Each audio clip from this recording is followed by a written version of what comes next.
excited!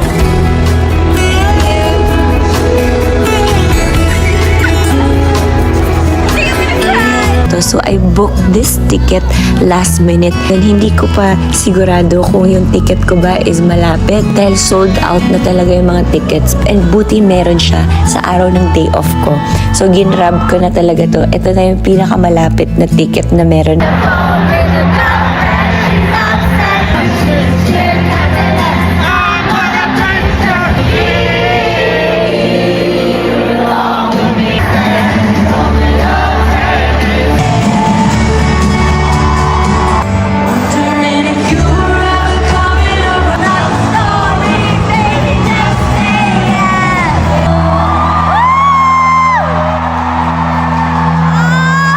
So hard.